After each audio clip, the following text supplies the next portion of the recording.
제가 관심 있게 본 내용은 핵심 기억, 그리고 감정섬이라는 영화적 장치입니다. 핵심 기억이라면 영화 중후반부터 예, 기쁨이가 들고 다니는 그 노란 구슬을 얘기하는 거죠? 예, 맞습니다.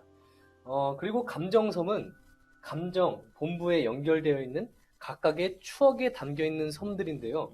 이제 보시는 그림과 같은 모양으로 되어 있습니다. 그러니까 추억 같은 거네요. 결정적인 추억. 예, 네. 과거를 회상했을 때 언제나 조금 비교적 생생하게 기억이 나고 예. 좋은 느낌을 주는 추억들이 섬으로 만들어져서 감정 가까이 배치돼 있다. 예, 맞습니다. 라고 뭐 그런 거네요. 그래서 그리고 이런 기억섬은 핵심 기억들이 여러 개가 모여서 형성이 되는데요. 하키섬을 예로 들어보면 라일리는 하키를 취미로 하는 친구였거든요. 거기에서는 이제 라일리가 하키를 하면서 들었던 수많은 감정들이 그 기억들이 여기에 모여 있는 겁니다. 친구를 만나서 좋았고 또 그리고 하키 경기에서 승리해서 기뻤던 적 그리고 연습을 하면서 힘들었던 그런 기억들이 차곡차곡 모이면서 바로 이 하나의 섬이 만들어지게 된 거죠. 그럼 정리를 해보면 우리가 살아가면서 어떤 감정을 기반으로 한 어떤 기억들, 사건에 대한 기억들이 생기고 이 비슷한 사건에 대한 기억들이 모여서 이 감정섬 이런 거를 만들어낸다는 거죠. 예, 맞습니다. 그리고 이것들이 이제 점차 한 사람의 성격이 되어가고 개성이 되어간다 이런 내용이네요. 예.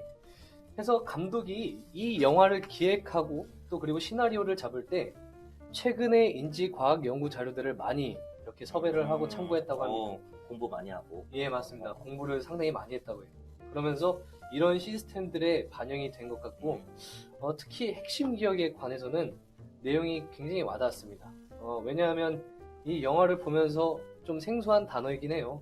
근데 단번에 그것이 무엇을 말하는지 좀 개인적으로 많이 와닿았던 것 같습니다. 맞아요. 저도 그 핵심 기억, 번역을 했으니까 원래 단어가 뭔지 모르겠지만 심지어 핵심 기억이라고 말하는 그게 무엇인지 특별한 설명 없이도 바로 뭔지 깨달았어요. 예, 왜냐면 나도 내 성격이나 뭐 개성에 영향을 준 그런 어떤 사건 같은 기억들이 있거든요. 예. 이거 말하는 거구나. 다 영화 보면서 감탄했던 부분입니다.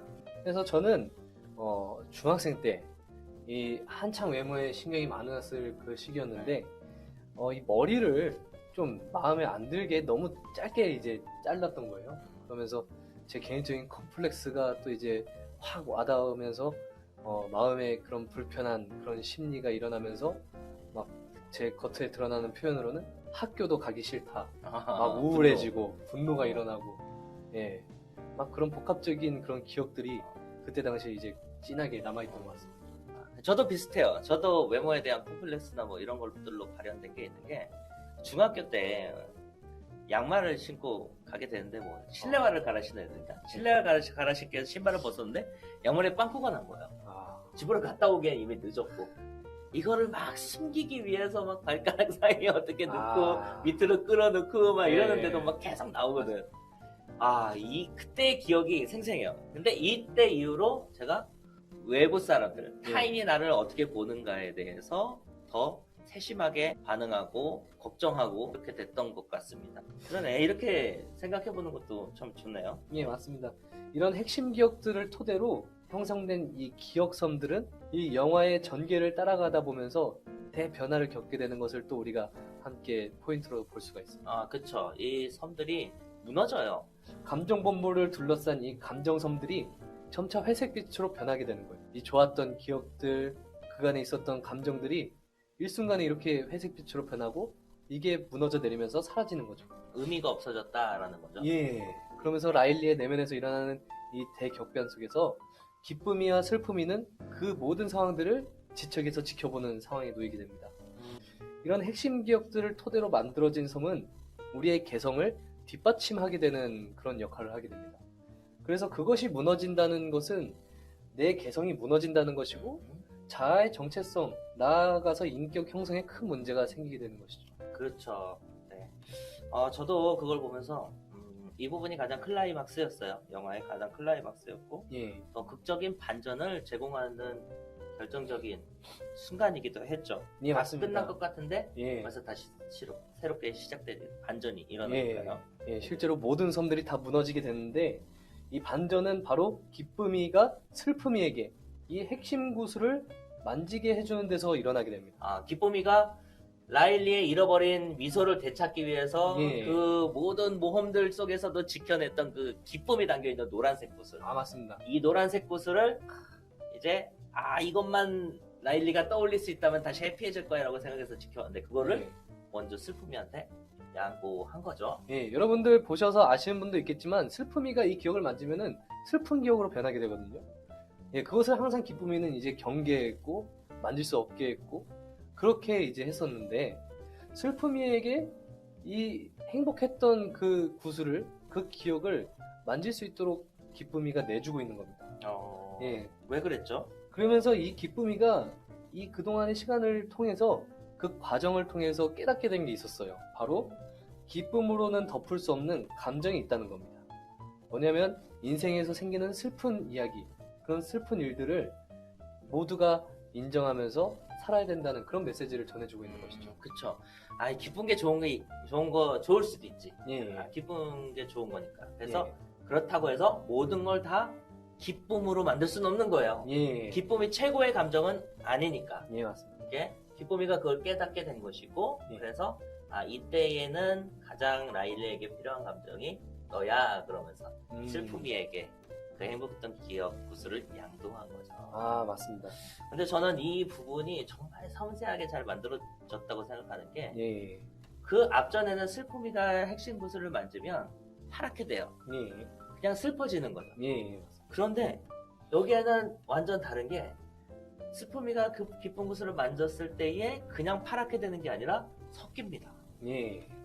파란색과 노란색이 막 뒤섞여 있는 알록달록한 구슬이 되는 거예요. 예, 맞습니다. 저는 이게 감독의 핵심 메시지가 아닌가 생각을 했습니다. 예, 맞습니다. 한 가지 감정이 아니라 그것들이 공유되면서 알록달록한 아름다운 기억들로 바뀐다는 거죠. 예. 기쁨이라 하여 기쁨만 있는 것은 아니라는 것. 때로는 슬픔과 고통이 섞여 있어도 오히려 그것으로 인해서 아름다울 수 있다는 게 새롭게 떠오른 형형색색의 기억선들로 표현될 수 있었던 것이죠. 네, 이렇게 저와 전도사님이 한 포인트씩 리뷰를 해보았습니다. 이 내용을 여러분 기억하시면서 인사이드 아웃 다시 돌려보며 한 번씩 확인해 보셨으면 좋겠어요. 자, 이제 강림절 프로그램으로 이 인사이드 아웃을 리뷰해야겠다라고 했던 결정적인 이유에 대해서 언급할 때가 된 것 같습니다. 앞서 나눈 이야기를 한번 정리해보자면 우리의 내면에 감정 컨트롤러들이 있다. 거기에는 다수의 조정석이 있고 하나의 감정이 아닌 여러 개의 감정이 동시에 작용을 해서 어떻게 반응할 것인지를 정한다는 내용이 하나고, 그리고 다양한 감정이 뒤섞임으로 다채로운 핵심 기억들이 만들어진다는 거예요. 그리고 그것들로 기억선들도 더욱더 풍부해지고 깊은 의미들을 만들어낸다라고 하는 것을 다른 한 꼭지로 여러분들에게 말씀을 드렸습니다. 네. 예, 그래서 목사님 이번 이 리뷰가 강림절과는 어떤 관련이 있을까요? 전도사님 이 찬양 들어보셨죠? 기쁘다고 주셨네 만백성 맞으라. 예, 물론입니다. 네. 네, 성탄절 단골 그렇죠. 찬양. 네, 단골 찬양이죠. 예. 네. 강림절 성탄을 기다리는 우리들이 갖는 대표적인 목표 중 하나가 바로 성탄의 기쁨에 참여하는 거예요. 예, 물론 그래야 하겠지만 실제로 그것이 우리에게 쉬운가를 생각해 봤더니 그렇지 않다는 거죠. 예, 맞습니다. 네. 근데 그 말씀하신 내용이 혹시 어떤 의미인지 더 자세히 말씀해 주실 수 있을까요? 그러니까 이거예요. 자, 성탄은 기쁜 날이니까 그날을 맞이하는 우리는 기뻐야 돼. 예, 이렇게 말하는 거잖아요. 예, 그럼 문제가 뭐가 있냐면 그날이 됐는데 마음 안에 기쁨이 없으면 그럼 어떻게 되죠? 그러게요. 좀처럼 내 마음 안에 기쁜 마음이 잘 안 들어. 예, 이러면 어떻게 되는 겁니까? 기쁜 날인데 기쁨이 생기지 않는다면 성탄절 자체가 기쁘지 않은 날이 될 수가 있는 거네요. 성탄은 기쁨의 날이라고 이렇게 정의를 해놓고 시작해버린 바람에 기쁨이라는 감정이 우리 안에 있지 않으면 성탄을 제대로 보내지 않은 것 같다. 예, 잘못된 것 같다. 뭐 이렇게 느낄 수가 있어요. 예, 근데 저는 이게 조금 다르게 생각해 봐야 할 대목이라고 생각합니다. 예, 성탄절이 겨울의 한복판에 있다는 사실에 대해서 생각해 봤나요? 12월 겨울. 그쵸. 겨울에 성탄절이 있네요.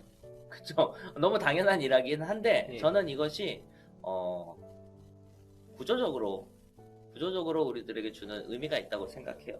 예. 왜냐면 겨울은 죽음을 상징하는 계절이거든요. 생명력이 가득했던 여름이 있죠. 온갖 생명들이 태어나고 성장하는 그런 계절이 있는 반면 겨울은 어떤 계절이냐면 그것들이 없어요.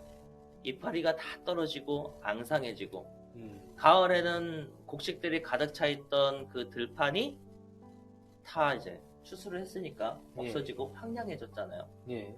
죽음의 계절, 황량한 계절, 적막한 계절. 그게 바로 겨울의 신상이란 말이에요. 예. 그런데 그 적막함과 죽음과 황량한 한가운데에 예수 그리스도의 탄생이 있는 거예요. 죽음과 탄생이 공존하고 있다. 그렇게 볼 수 있을까요? 네, 맞습니다. 영화에서 기쁨이와 슬픔이가 함께 모험을 하고 또 함께 가장 마지막 그 다채로운 핵심 구슬을 만들기 시작하지 않습니까? 예. 그런 것처럼 성탄, 물론 기쁨의 날이지만 기쁨이라고 하는 그 주제만 생각하면서 단순하게 기쁨의 날로 채우기보다는 기쁨이와 슬픔이가 했던 작업처럼 좀 더 다양한 우리들의 감정들과 함께 그 기쁨을 뒤섞어서 더 의미 있는 날들로 만들면 좋지 않을까라고 생각하는 거죠. 그런 의미에서 아까 불렀던 그 찬송도 좀 다르게 불러야 된다고 생각해요. 예. 기쁘다 구주 오셨네 만백성 맞으라. 이 찬양 말씀이시죠. 네, 이것도 그냥 기쁨으로만 부르는 게 아니에요. 예. 기쁨의 감정을 안에 가득해서 정말 기쁜 것처럼 부르는 것도 물론 맞겠지만 예. 그것보다는 지금의 우리의 현 상황, 슬픔이나 어려움이나 겨울에 또 바쁘잖아요. 예. 바쁨이나 뭐 이런 해결되지 않은 여러 문제들을 동시에 갖고 있으면서 그 감정들 위에서 기쁨을 노래하는 거는 또 다른 차원이거든요. 예. 그리고 그렇게 부를 때에야 비로소 더 성탄의 깊은 의미, 이런 날을 위해서 예수 그리스도가 오셨구나라고 하는 참된 의미에 더 가깝게 닿을 수 있지 않은가 이런 생각을 해봤습니다. 이렇게도 볼 수 있을 것 같습니다. 성탄절의 감정 컨트롤러에는 단순히 기쁨만이 있는 것이 아니라 슬픔 또는 고통 그런 것들도 함께 있다고 볼 수 있겠네요. 그렇죠. 그러니까 무던히 기쁨이라는 감정으로 성탄을 채우려고만 하지 마시고요. 또 그것에 실패했다고 해서 난 성탄절을 바르게 보내지 못하고 있는 것 같아 이렇게 생각하실 필요도 없다는 겁니다. 오히려 다양한 우리의 현 상황과 감정 속에서 성탄의 기쁨을 생각할 때 그럴 때 그것은 비록 기쁨으로 100% 차있지 않더라도 더 의미 있고 더 다채롭고 은혜로운 성탄이 될 수 있다는 거죠. 네. 예, 감사합니다. 오늘 리뷰는 여기까지입니다. 여러분 인사이드 아웃 다시 돌려보시면서 이번 함께 보내시는 강림절 그리고 다가오는 성탄절 기간 여러분의 내면들 또 그 마음의 기쁨과 또 여러가지 공감하는 것들 함께 다시 되새겨보면서 이번 예수님의 탄생하신 날을 맞이해 보시는 건 어떨까요? 네, 여러분의 삶에서 경험하시는 다양한 감정들 위해서 예수 그리스도를 생각할 때 더 다양한 의미와 또 삶의 목표와 그리고 새로운 방식의 기쁨이 여러분들에게 찾아가기를 간절히 바라겠습니다. 지금까지 최원남 목사, 조영훈 전도사였습니다. 감사합니다. 감사합니다.